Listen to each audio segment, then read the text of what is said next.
Okay team, so tonight you're going to be doing the crescent kick. Have lots of fun, do your thing. Just bear in mind with the fitness tonight, and then we've got skipping, the weights, and the abs. They're 3-minute rounds, but you've got 2 3-minute rounds of skipping and 2 3-minute rounds of weights, as well as 1 3-minute round of abs. So it's a little bit more than last week, but do your best, go through it. Obviously, if you've got no weights, it's 50, 50, 50 for you. Enjoy, we'll see you soon.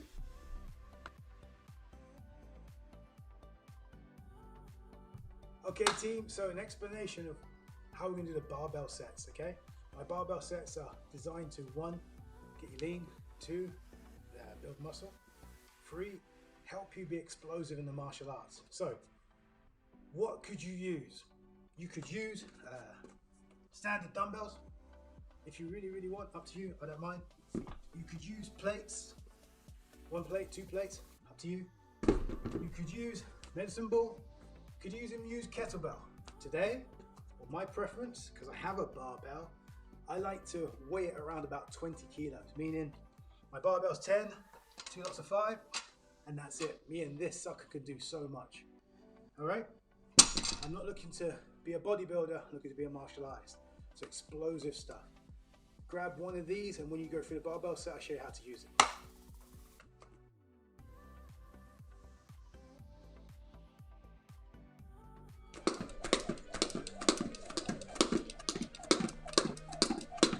That's it, team.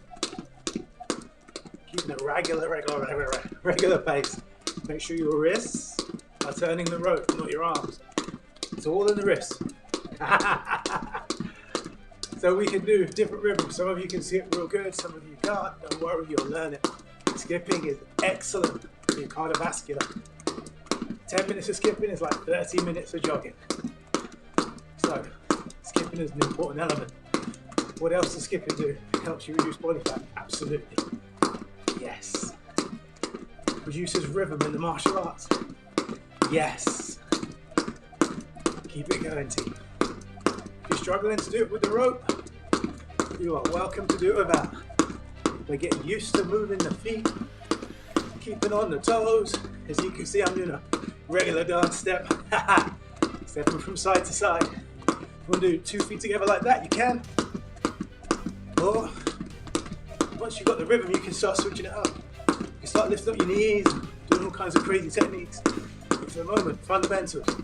Just 3 minutes. Eventually you can build yourself up. 10 minutes. Yeah. But for now, it's a fundamental. Skipping 3 minutes. We are 1.5 minutes in. We are halfway through. Yeah. You're lucky enough to meet up with me in Thailand. Go on tour. We do some training in the training camp. Skipping ropes are a lot bigger. They are cool. So getting the fundamentals right now is key. That's it, team. So this is round number 1. We are 1 minute more to go.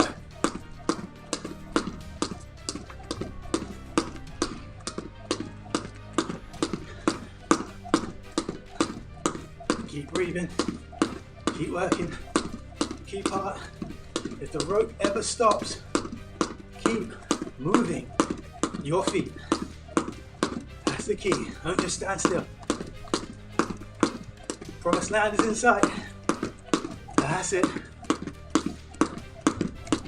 30 seconds left. That is all. And then we can get our 30-second water break and move on to the next section.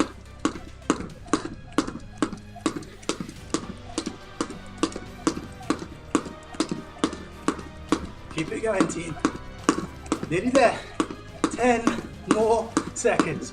You can do it. Keep it going. Train hard. Rest easy. And that is time.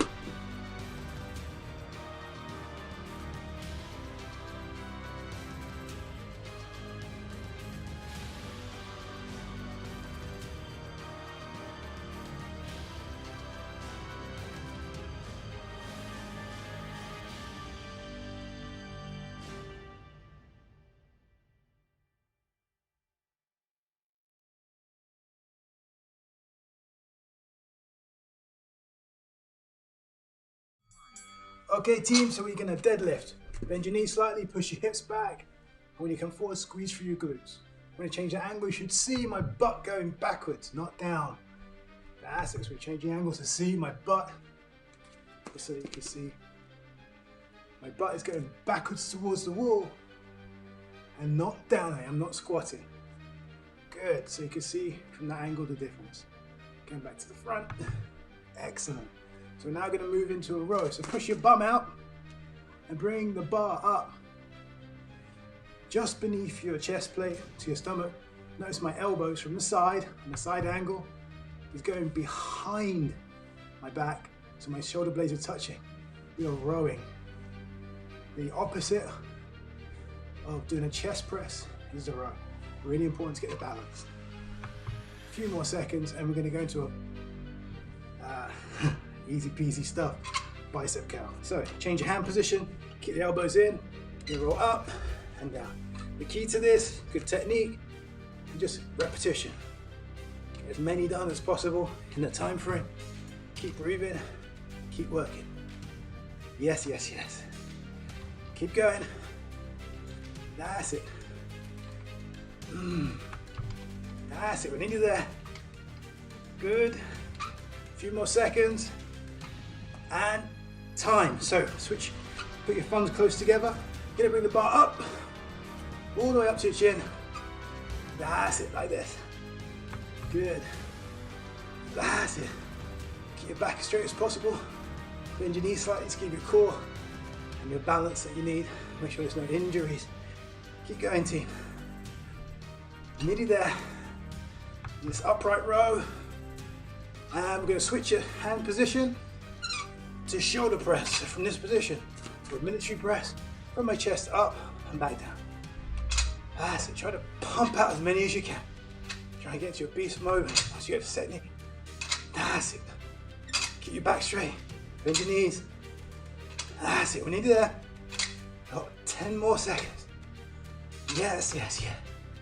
That's it. That's it. And then we're going to finish off the last exercise in this barbell set. Your squat. So put the bar onto your neck or shoulder blades. Squat as low as you can and back up. This is one variation. I actually prefer doing a squat without the weights to get my bum all the way to the ground. Notice in this instance, my knees are pointed out, your toes are pointed out. This isn't the best form for a squat, but it's keeping me safe. Nearly there. 10 more seconds. Keep your back as straight as possible. Drive out through your legs. A few more seconds. That's it. Barbell set. Done. And time.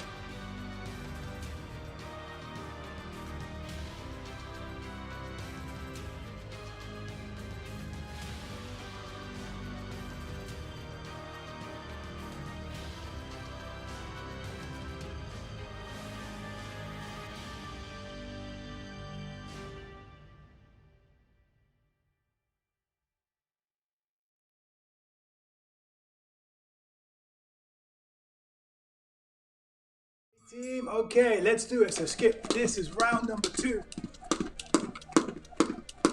That's it. This is a promised land skip. This is the one that takes you all the way up. So keep with it. Get to a point where you're comfortable and you enjoy skipping. Yeah. Keep breathing. Keep working. That's it.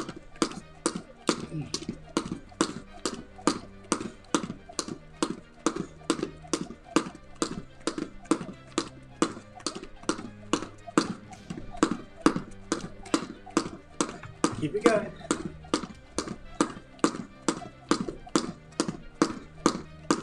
Remember, you move the rope from your wrist, let's say. Keep light on those toes.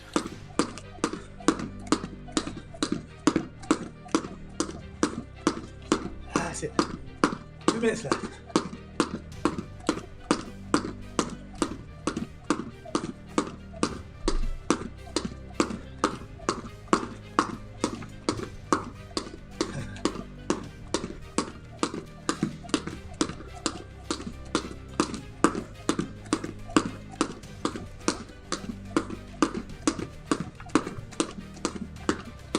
going, team.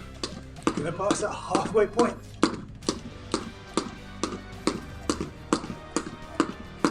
This is the last skip of the day. Always finish strong.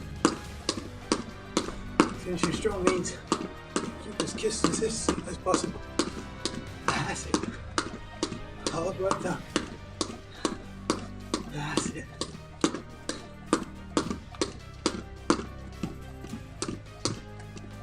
We've got 1 minute left. That's great news. That is all. That's it.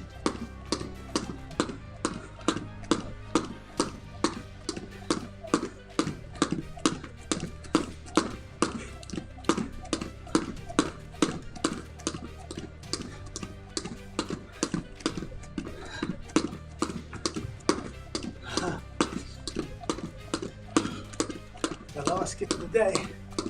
That's it. 30 seconds left. The more stronger you get at this, the easier it becomes.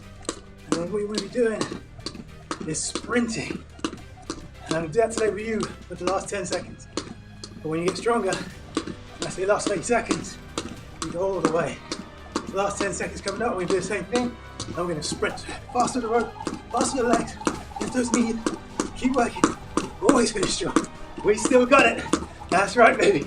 Right here, and time. We still have, boom, got it. Get some water. Let's move on to the next round.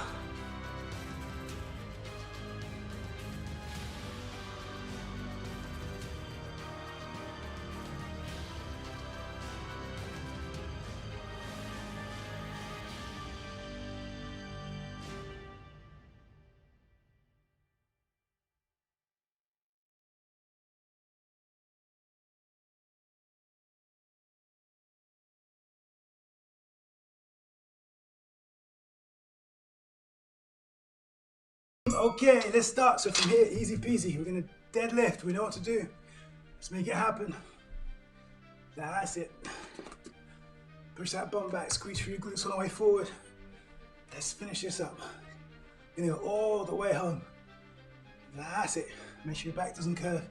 Just pushing the bum back. Squeezing through your glutes when you come forward. Like you're thrusting into someone. That's it. We're gonna switch now. We're gonna go into a row. So I change my grip. Keep my bum pushed out, I pull that bar up to the upper part of my stomach, making sure my elbows are passing my back so my shoulder blades are still touching. That's it, team. Keep it consistent. When you get into beast mode, just bang it out like all the way. That's it. You can breathe with it, the same as you're doing a punch and a kick, like shh, shh, shh. Your choice. From here, what we're gonna do, you know what to do, bicep curl. Get his arms straight, elbows tucked in, all the way up and down. And remember, when you get to the top, it's a rest. So don't get all the way to the top. Enough. You're working that bicep. Go all the way to the bottom. Really important to work the full bicep. Don't cheat. Keep those elbows in the same place. Resting against your rib cage. That's it. 10 seconds. That's it. And if it's too easy, make sure the weight is higher next time. Yes. Yes, upright row coming up. So thumbs here. Up, yes. Up, yes. Up, yes. Keep going. Up, yes. Up. When you're tired, you want to stop. Don't push yourself. Train yourself physically and mentally to always finish strong. 10 seconds. Yes, yes, yes. Ah. Yes, yes, yes. Yes, yes, yes. And time, upright, straight into military press. That's it. From the chest up, back straight. You have a slight bend of the knees if you want. Burn, that's it. Burn, that's it. Push, push.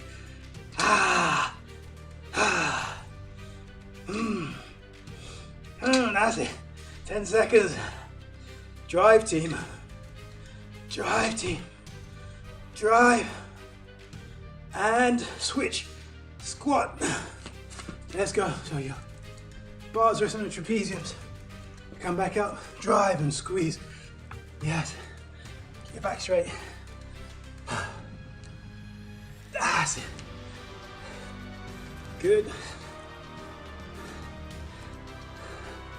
That's it, nearly there, team. Finish strong. And a few more seconds. That is time. Barbell set number 1 is over. Well done for you in round 2.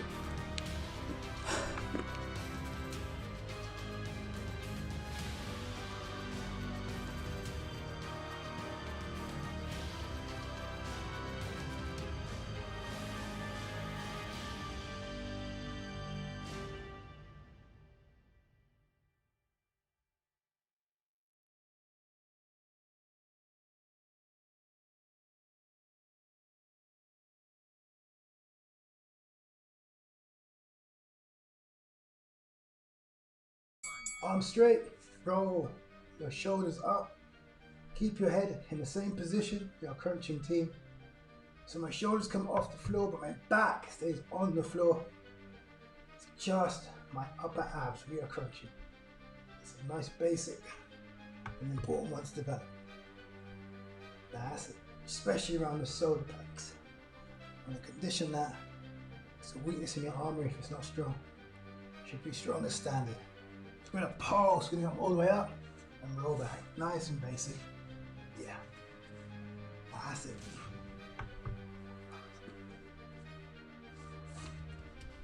That's it.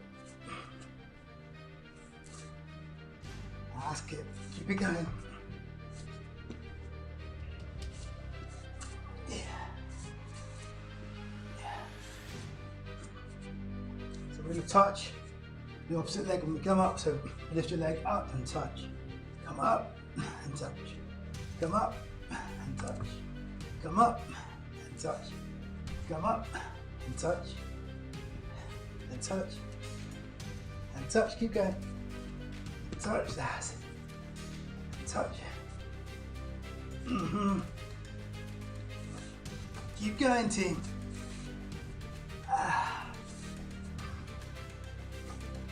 Now what we're going to do is windscreen wipe.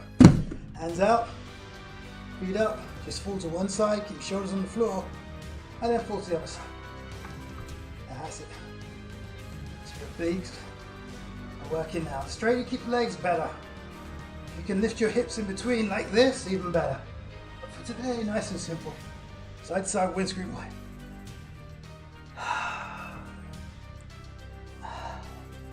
Good. That's it. And time. Feet down. Touch your heels. Got turn ankles or heel taps. Notice my neck and my head is off the floor. The more speed I generate, better. If you want it harder, go to the opposite angle. These are your obliques we're attacking. Keep working. A few more seconds.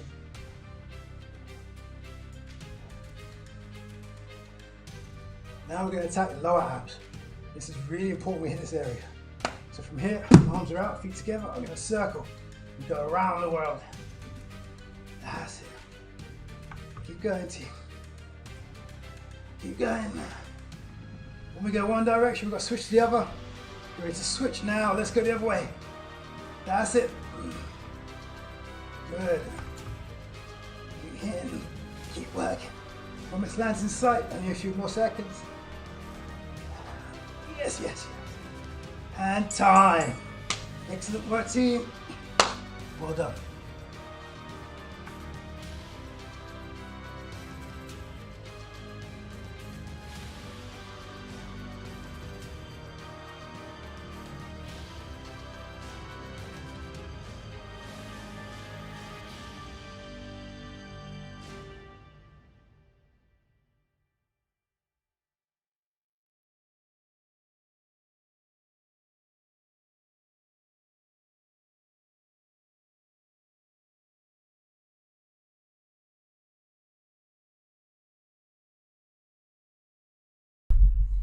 Yes, team. So tonight we are going through advanced technique number 11.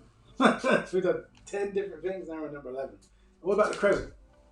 The crescent kick, okay? So I'm going to go through the positives of the crescent kick, the negatives, and pretty much that is it. In truth, it shouldn't even take me that long to explain, because once you understand it, your choice and options of using it is entirely up to you. So moving forward, so that we're clear, a crescent kick. From your position of your chamber, your knee has to come across your center line to allow you to hit the target with your toes facing up. You're going to go through the target, so if the center line is here, my foot wants to hit it but go through it. You can say an inch, but that's a punch. But with a kick like a crescent kick, I start here, my leg goes through that line, about that much, and then back. By going like that, side to side, very fast and relaxed, is very much a Japanese style type crescent kick. Okay? This type of crescent kick was designed thousands of years ago and was really designed for taking the knife out of the hand. If you hit the inside of the wrist, you hit it sharp enough, and someone's got a knife, there's a possibility you can get the knife out of the person's hand. Now, we have to consider this in today's age because, first of all, if you see a knife, would you practice enough diligently to think, right, crescent kick is the safest technique? We all know that there are 1, you can run, 2, there are other techniques, and 3, past all of that, the crescent kick was never practiced the way like it is nowadays. Back then, when you practice martial arts daily, think of the samurai for example, they would eat, sleep, breathe martial arts. Martial arts isn't just physical, it's the lifestyle. So when we get back to if we're talking about the crescent kick itself, you can see how it was applied back then, but in today's world, in my opinion, so still going through the differences of them. Okay, you've got the Japanese style, which is a in and out, which we know. A Chinese style is more of a circle. So we're going to come up, we're going to do a full circle and come down. Looseness of the hips. Now, I'm showing you outside crescent kicks. You've got inside crescent kicks. You'll see this more in a Chinese style. Why? Because they use it to block with. If you look at traditional martial arts and they do all these lovely flowery movements, the crescent kick could block someone else's leg or block someone else's punch. It can go inside and outside, so you can be coming in this way to do it as well. You'll notice if you look at like the monks when they're stretching out, they'll lift up their legs and they'll be like, yes. This is a really good way of getting their hips nice and loose and the body moving in the correct direction when it comes to this particular type of kick. So here's what I think is a massive plus for a crescent kick. It's an excellent way of allowing your hips to get looser in a very foreign direction. Most people like to go across in life. You throw a football kick, boom, it's across. You going outwards, that's a challenge to your hips. So if you think about it, the crescent kick, regularly done, is a really good way of keeping the hips loose in general. So that is definitely the most important benefit. The negative, or the things that aren't so good about the crescent kick, in my opinion, which is just my opinion, I don't see it as a technique you would use in kickboxing, for example, because there's not enough power in it to do much damage. In kickboxing, the rules, you must kick above the waist. It could probably catch someone once in the face because it's an unusual technique to see, but in reality, it's not going to do that much. Well, I guess if you're really, really tired and you're getting to the end of the rounds in a fight and someone snaps a kick up there, it can be quite destructive. But in the beginning, I think there are a lot more other techniques that flow better that could be used. But each their own, that's my opinion. I personally think the crescent kick is excellent for hips, is excellent for someone that doesn't do martial arts. So if you had to train an actor or an actress how to do a spinning kick, that would be my first port of call, because your hips are facing upwards. So when you spin, just lift up your leg normal and then do your kick. So a spinning crescent kick is the easiest one. You can do that from my daughter. She's 7 years old. She could do that. She could do it when she was 5. She went, do this, do this, do this, lift up your leg. There you go. She didn't even know it was a spinning crescent. So that's essentially what it is. You don't have to change your hip position. You just lift your leg up. So the positives are hips. The other positives are it's easy to teach a beginner, and you probably see it quite a lot in the Matrix and stuff like that, or Matrix in the movies and stuff like that. It is in the Matrix actually. The only time I've seen a crescent kick where I can go was when Bruce Lee did it in the film, not Enter the Dragon, The Way of the Dragon. There's a fight scene at the end where he is playing with the person, he's standing at a distance, and he shuffles in and he flicks the guy's hand, because the guy is a traditional karate guy. He hits his hand, and that causes a tap reaction. So he hits it once, and they move back, and when he moves it again, he hits it, he then round kicks to the face. He does it so sharp, bearing in mind he had to slow it down for the camera. It's still so sharp, so beautiful to watch. You go, I can see how the crescent kick works there. But you have to think, back in those days especially, something like karate and those traditional martial arts, they were based on the idea of people having weapons.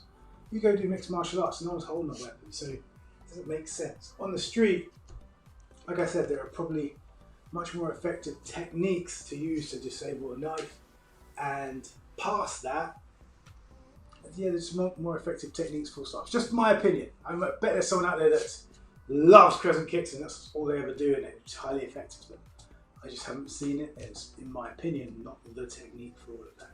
So, recap. Positives are really, really good for your hips. Excellent if you're somebody trying to learn martial arts, simple for a beginner, or you want to learn how to do spinning kicks and stuff like that. Yeah, the crescent kick is, in that sense, is really good. The negatives. I don't think it's as practical as it could be in this day and age. 2,000 years ago, yes. Nowadays, but still worth doing for just being a complete martial artist. I mean, if you stood there every day and you stretched like this, that would hugely benefit you. Hugely. Maybe that's what you should do. Take the positives from what I've just said. Take the crescent kick and learn how to do it, and just constantly do it all the time, so it loosens up your hips and you get maximum benefit. And the other thing to consider, if you flex your toes forward and your leg is straight, is at most heaviest, is similar to an axe kick. An axe kick goes down, whereas crescent kick goes to the side. This is useful in jiu-jitsu when you do an omoplata, or when you are, you're learning how to use your guard. The legs need to go this way, strong. It might be like a spider guard. Anyway, food for thought, something to play with. That is my insight to crescent kick. I told you it wouldn't take too long. Hopefully it makes perfect sense to you. Very much worth doing to understand its movement. In my opinion, not a practical thing to use for defending yourself or in competition. For people that do street defense only, they might turn around and say to you, yes, use a crescent kick, but in my opinion, you watch a lot of, if you get around to watching and studying fights like I do, we hardly see anything like that. It's not an easy movement, plus the power isn't quite there. Could be used to stun the person, but in reality, as an everyday technique, it's not up there for me. Anyway, enjoy the rest of your evening, and I'll see you all soon. Take care for now. Today was all about the crescent kick. Oh, almost forgot. Things that you can practice whilst you're doing a crescent, for a crescent kick. Obviously, the standard crescent kick, bring your knee up across the center line and keep relaxing and whipping. Do this on a paddle pad, and then eventually you go back to the academy, use plastic knives. Definitely. Once you've got that, do your crescent kick the same way, but a full circle, and try to aim for your foot to hit in line with your face. So you're here, snap it, boom, and you're out. Then obviously practice the spin, boom, land. Then combinations, always. 1, 2, on the 3, keep turning, bang. Hands up, don't be like, ooh, boom, face. So jab, cross, hook, boom. Okay, like this, ooh, bang, don't do that. So, combination